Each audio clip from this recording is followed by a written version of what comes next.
All right. So yeah, for I guess the few medical students in the room that don't know me, I'm Luu. I graduated last year. I'm doing a fellowship in quality improvement patient safety here at the hospital.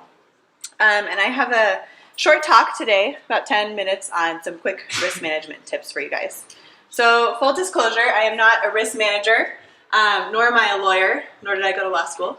But I became interested in talking to you guys about this stuff, just going to various meetings, root cause analysis, and hearing lots of things that I was like, wow, someone should have told me about this when I was a resident, right? So that's what I'm here for today. So here's a picture of a chest x-ray. Can any of the interns tell me what they see here? Two arrows. Hint, arrow signs.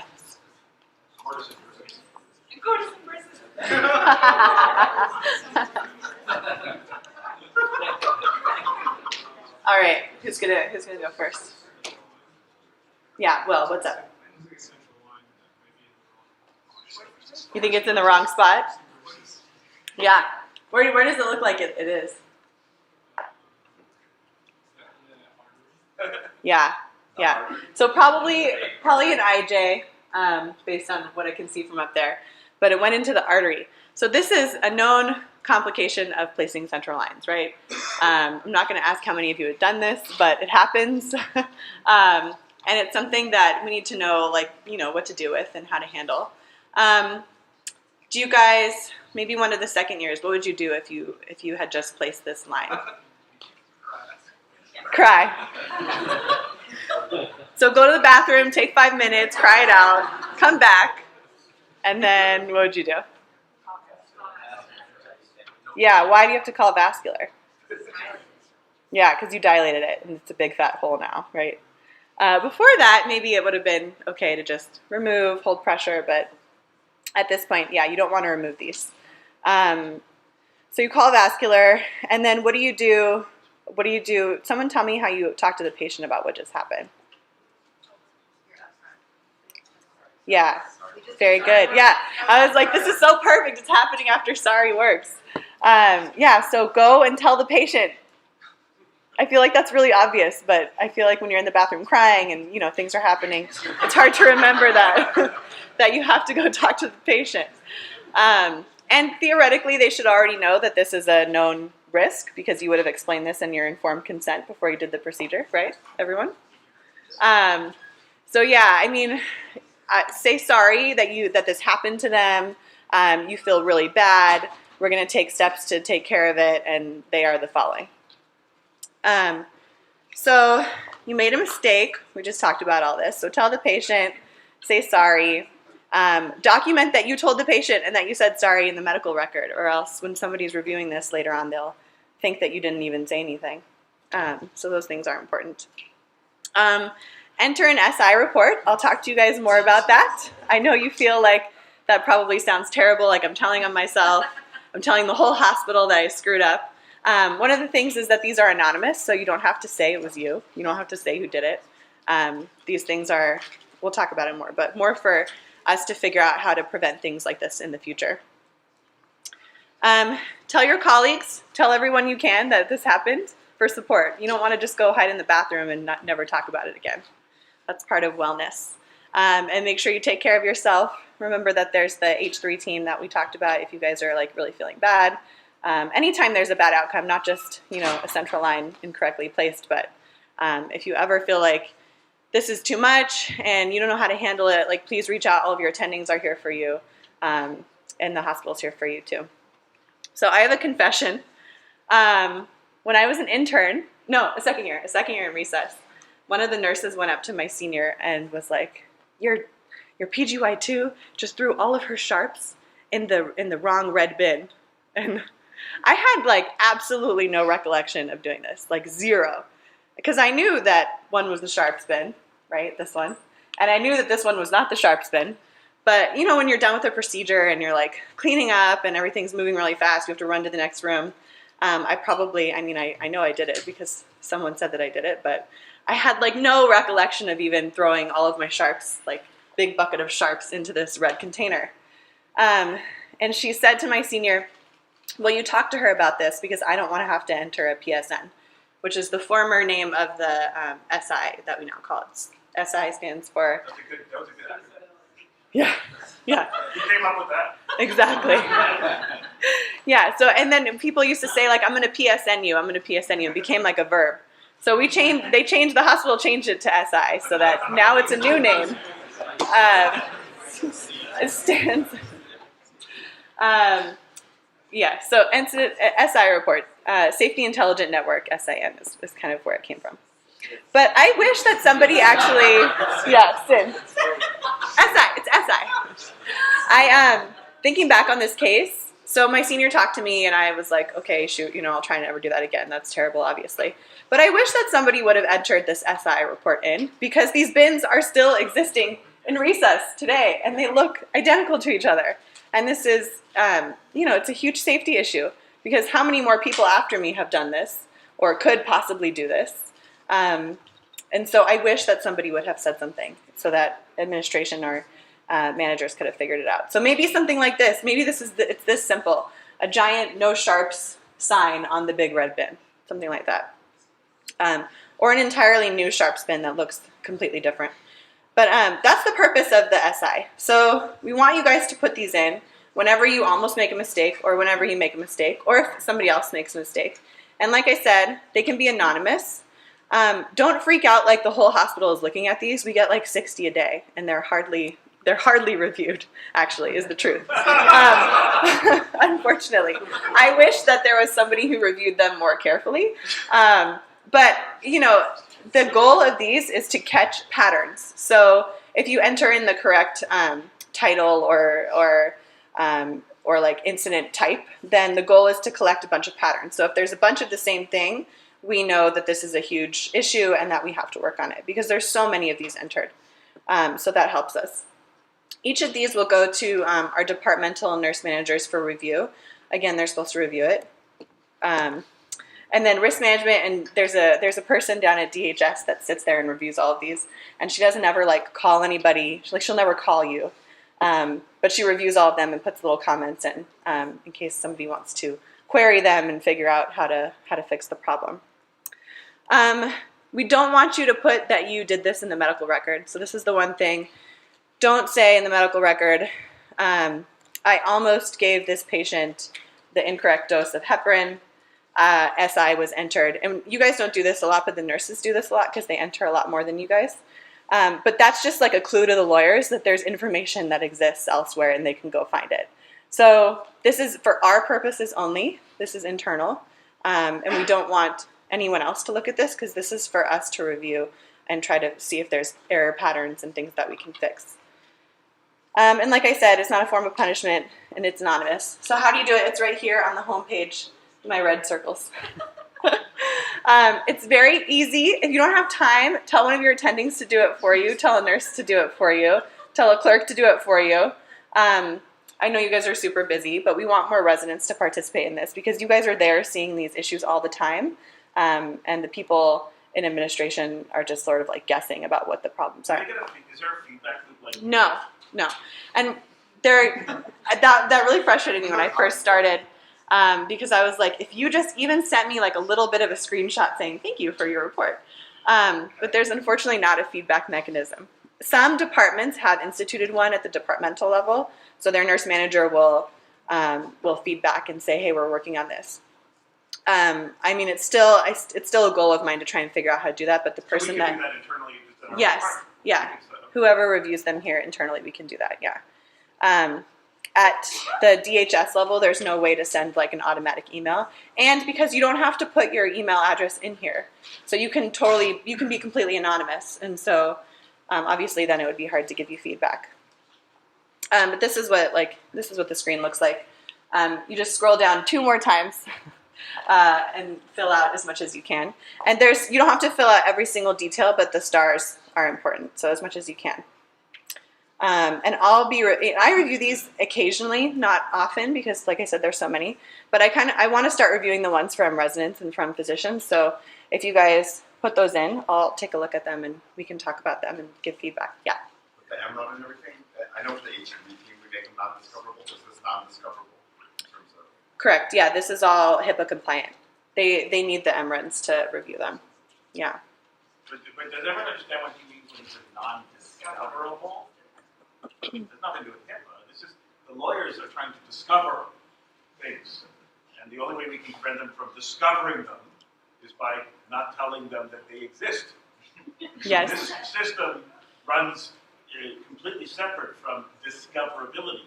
The minute that you mention it exists, they can issue a subpoena to get it. So that's why when you have an M&M conversation, and then you leave the room and you talk, and then the lawyers of the plaintiffs are outside, hey, what you guys talk about? And evidence? We probably shouldn't have said that. Said, well, great, got it. Then they can subpoena the whole record because you've blown your confidentiality. Yes. So this operates under the auspices of California Evidence Code 1157. Everyone needs to know about that because this is the only way that we can talk about our mistakes and make better without peril, legal peril. So it couldn't be more important. Absolutely. Thank you. Okay, we have another. Here's your central line. This time it was placed in the correct spot. Very good job. So this is a patient who comes in. We'll say he's like 40 years old. He has a fever. He's a really hard stick. You're probably going to admit him. So you're like, let me just go put a central line in him. So you go put the central line in. Everything goes well. Your chest x-ray looks fine. And then something happens where he just kind of like flips a switch and now he wants to leave. He's like, I hate this place. This hospital is terrible. You guys are not treating me well. And I want to get out of here. And you're like, okay, sir, like, let me go get my AMA paperwork. So you go get everything. You go through the whole thing with him. And then you say, I'm just going to take the central line out of you and then we'll have you go. And he says, no, you can't take that line out of me. So how many of you guys would AMA him with the central line in? B, you would forcefully remove the central line. That's it. C, code gold. Anyone code gold? I don't like that one either. Yeah, this is really uncomfortable, right? So we actually had a patient like this on the ward. I think he had a chest tube, but central line chest tube, same thing, had something inside of him.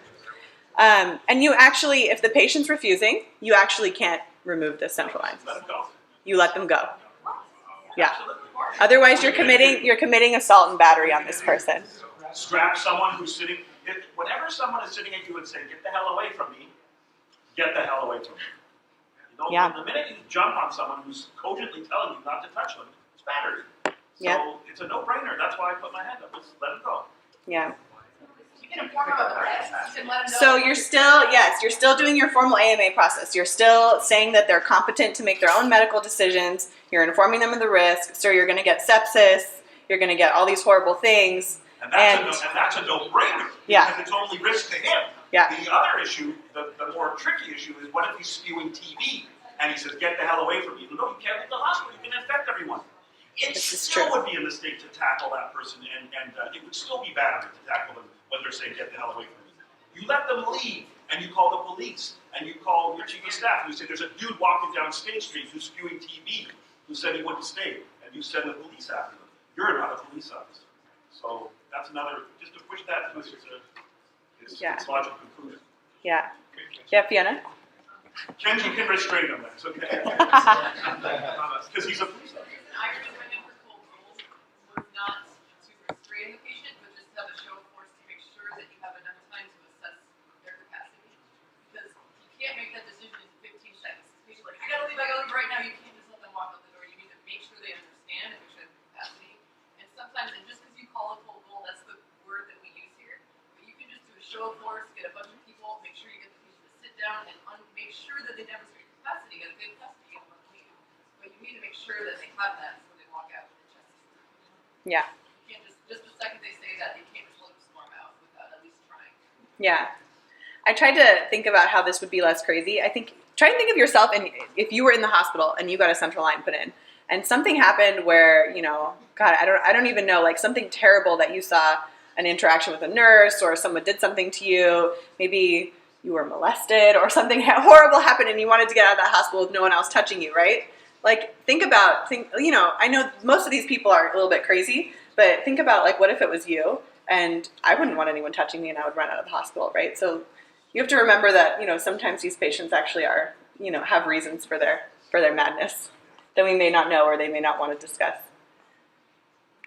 So speaking of AMA, this is just a quick question. So if you only had time to do one thing, we want you to do both. But if you only had time to do one thing, which one would you do? Would you fill out your AMA paperwork or would you document the AMA in your chart? So how many for A? Okay, how many for B? Fantastic. Okay, good job. B is the correct answer. We want you to do both, but it's more important that you document the capacity, the risks, all those things in your chart for an AMA. So we just said this, but always include that the patient has capacity. And this, by the way, you can decide as a physician. You don't need a psychiatrist to decide if a patient has capacity. You guys are able to do this. And then always talk about the risk of the AMA, including death, permanent disability, things like that. And then consider including that you discussed alternatives with them, that if they have an infection, they have sepsis, fever, whatever, that you're going to offer them antibiotics even though they're leaving, that there's still other things that you can do rather than like, see you later, you're crazy. I had a guy who was really concerned about having a heart attack leave the hospital, and I was like, please take aspirin, take the aspirin. And he came back the next day, thank goodness. But I think that's a really important point because I think people totally write off these AMA patients and they're like, you sign the paper, you don't get anything here, but like, as Allie was saying, give them antibiotics, give them if they came in for a medication refill that prescription. Like, you're doing them a disservice if you're not doing that, even if they're not staying. Yeah, next best treatment. yeah. The other thing that I'd like to do with the patient and document is say, patient informed that they are free to return at any time without any prejudice. So should they change their mind? Yeah. And encourage to return. Yes. Yeah. Okay, good. All right, so almost done. Here's a quick little exercise that we're gonna do.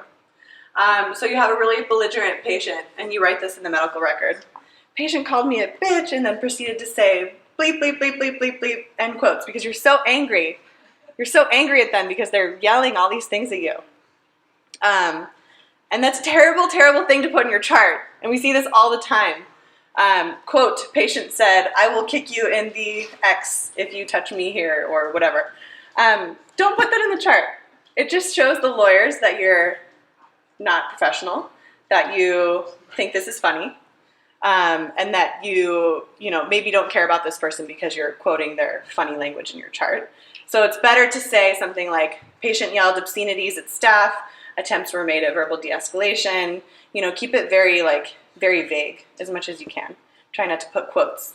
Yeah. So, even if they are threatening, our staff.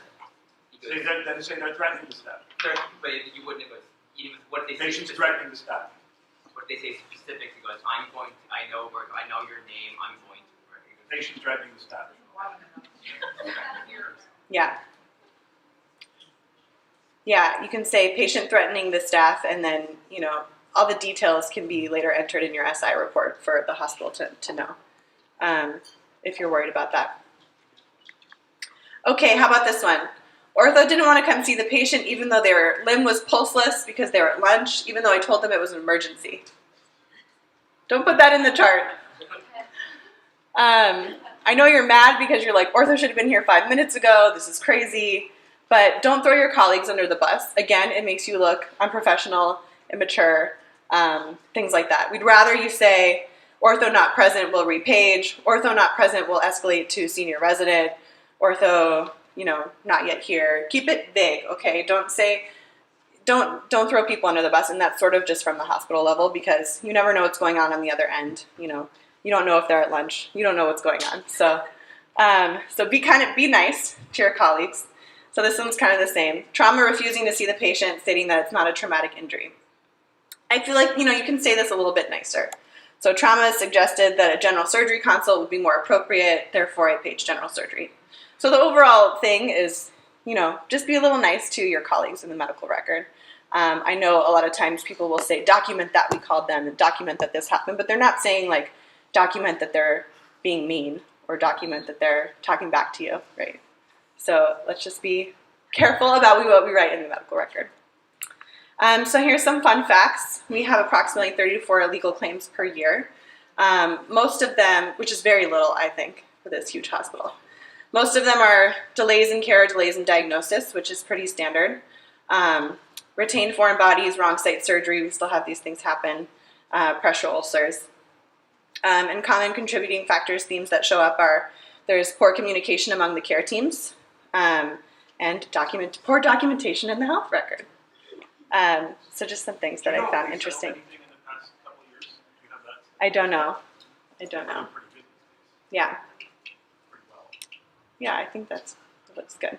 And remember, anytime these things happen, I feel like I hear this all the time, but you guys hear this all the time. It's if you're nice up front and you have a good relationship with your patient, and you say sorry, and they think that they can trust you and the healthcare team, they're so much less likely to sue. So usually we settle a lot of these issues beforehand. Thank God that we're at this place that we're at now, because when we were training, it was completely, absolutely out of the question to apologize, to give any indication that something went wrong and that it might be your responsibility. And what a nightmare that was. And so it's just such a relief to be in a better environment now. I'm really glad for that. Yeah, absolutely. How many of you guys have had a subpoena? All right. So how many of you guys knew that you weren't allowed to look up that patient's chart after you got this subpoena? So you're technically not allowed, and you're like, well, how do I know if I was even involved with this patient? Nobody, usually I get subpoenaed. I feel like I've gotten subpoenaed several times, and usually I'm not involved with the patient. It was something ridiculous. But you shouldn't be the one figuring that out. You should call risk management, bring them your subpoena, and don't worry, I've confirmed this with them like at least 6 times, because I've heard from a lot of people that I called risk management and they didn't do anything for me. Bring them your subpoena. They'll go on the medical record because they have the ability to do that. They'll tell you if you're involved, and they'll help set up this meeting with the lawyer. So it really, in terms of like coordinating your schedule, figuring out all the stress that's involved, I mean, it takes so much off of that if you just call risk management and have them deal with it. I've gotten like 2 or 3 subpoenas removed because risk management was like you weren't involved at all. And a lot of times they want to know, they want more information than what's in the chart. So you're not an expert witness. You can't give them more information than what you wrote in the chart. You can't say, they'll be really tricky and say things like, why did you order that test? Is that something that you usually order on patients, or was this patient doing something outrageous that made you want to order this test? And you shouldn't answer that if you don't remember. And so the point of this is you're not going to be very helpful to the lawyers, and by coming to you directly, they're trying to be tricky. And so this is the phone number for risk management. If you don't have it, write it down. Put it in your phone. After hours, sorry, probably nobody answers it, but leave a message. And during the daytime, you can call it. You can call 24/7. Of course. You can leave a message, yeah. But no, they just kind of call you back. Yeah, they do have to call you cut back. off the wrong leg at midnight, they need to respond. Oh, yeah, absolutely. Before Yeah. 1 in the morning. So when you call that number, there'll be a recorded message. I think there's a pager, and even if there is, it pages. Yeah, I haven't gotten to the voicemail box. Yeah, if you don't wait till the morning if something bad happens. You Absolutely, right yeah. Yeah, you escalate that, definitely. Any questions about this? Yeah. I think we get a lot of emphasis on the kind of AMA thing about if a patient refuses to stay, but I think that me and a lot of other people struggle a lot if the patient refuses to leave. And I would be interested to hear, there's probably not a quick answer, but I would like to have another talk maybe about the approach to the patient that's refusing to leave and the best way to go about that, both from a medical standpoint as well as the legal standpoint and all of that. Yeah, that's a good question. More situation than all this. That's a great. Yeah. I will bring that up as soon as I see somebody next. Maybe I'll email you guys out or something. Yeah. You cannot access the record in relation to discharge. Is that only for subpoenas, or does that apply to patient? Unfortunately, it applies to every patient that you see.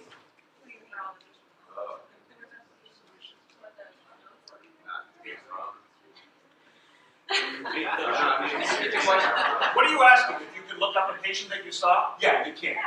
Period. End of story. Can you look up a patient that you saw at any point for the rest of your life? Yes.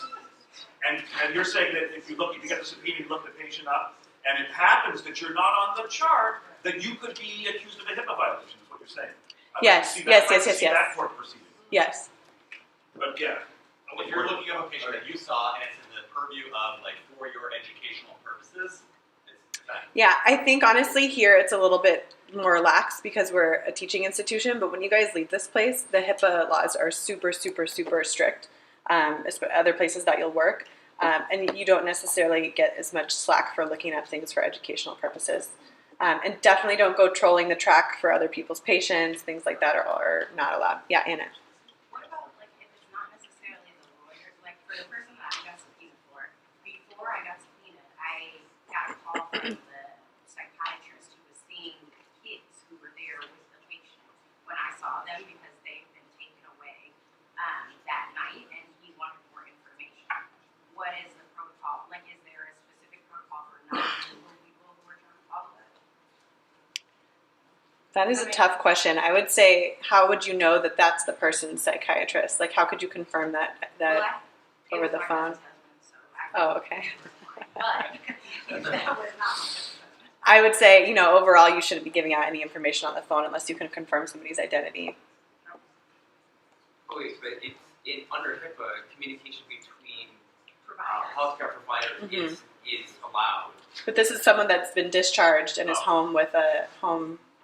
But This is there, somebody who was discharged who then had court mandated follow-up with her children with this psychiatrist. And the psychiatrist wanted more information about the initial encounter. I'll have to follow that up for you. I don't know the exact answer. Yeah. Yeah, that's tough.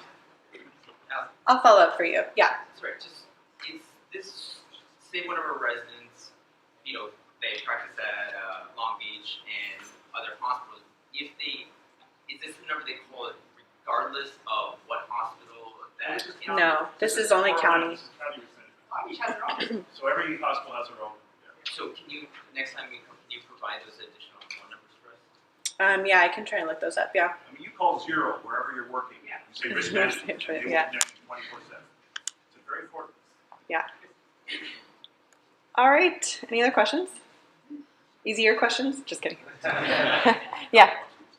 How do you deal with conflict with nursing? Like, typically, you have a patient that you think has capacity, the person doesn't, or vice versa, or like they're more concerned about the actual AMA paper and the patient signing, and you are like, I'm just going to document my notes. Mhm. Like, how do you know? So the quick answer is you're the doctor and you are the one making this decision to discharge the patient, and it's your medical license. So that's the quick answer. In terms of dealing with conflict with nurses, I mean, we could have like a whole nother lecture on that. But I say do the AMA paperwork if you can. But if you don't have time, grab it and say, I'll fill this out and bring it with you somewhere, so they'll at least know that you're working on it, that you're trying. In terms of they think the patient doesn't have capacity, I would probably get more people involved, your senior, your attending, just so that, at least the people that are in charge of you as the physician are aware of what's going on. And it's not just, you don't want the nurse documenting in the medical record that she thinks the patient doesn't have capacity, which she shouldn't be doing. She could, put an SI report in, we could review it or something like that. But yeah, I would just escalate it with your faculty. Please make sure any of these high-risk situations, your faculty are involved from the moment you know that it's happening. Yes, Dr. Libby. It's one of the complicated residents, right? So if you have someone that comes in following an injection and it's accidental and they want to leave, you do your normal AMA paperwork. If they are suicidal though, even if they say, I understand the risks, I could die, if they are suicidal, you do have the right and the obligation not to let them leave. Yes, thank you. Thank you for pointing that out. And just to add on to that, so suicidal patients are allowed to refuse interventions to a point, but they cannot, because that's still battery. If you're saying, don't put that in YouTube dummy, and they're awake and alert, there's some gray area there, but you can't allow it to. Yeah, very good. So capacity is dynamic, and it's not necessarily tied with being suicidal. So it's very tricky, and it gets very, very tricky in each of these situations. But yeah, very good. Thank you. Yep. Sorry, I'm a little tangent also, but what if you have like a really high patient who's screaming, yelling, you don't hold them, they don't want you to put anything in them, you give them the IM medication, Well, if you did all of that, you based it on the fact that you didn't think they had capacity in the first place. So anything they said before that in their space of not having capacity is not valid. If you thought they had capacity, you wouldn't have done any of that, right? Yeah. Similar question. Patients who might be suspects but are not in police custody, and police would like blood work done. Mm-hmm. What is our role as that? Yeah, I actually had a slide in there and then I took it out. There's a policy, I think it's policy 180 on police and officers drawing blood for law enforcement. Basically, you have to have the patient's consent. If the patient's intoxicated, it's a little bit tricky. And there's not like a clear guideline on what to do at that point. But again, if you think the patient has capacity and they're refusing to allow the police to see them, the police to draw blood work, then they have the right to refuse. Unless they're in custody or they have a warrant. What if they're intubated and don't have custody? Great question. I actually called our risk managers last night to ask them about that before I took the slide out. And they were like, oh, I'm going to look into that for you because they were also confused about that question. So I can also email that out when they get back to me. Okay, thank you.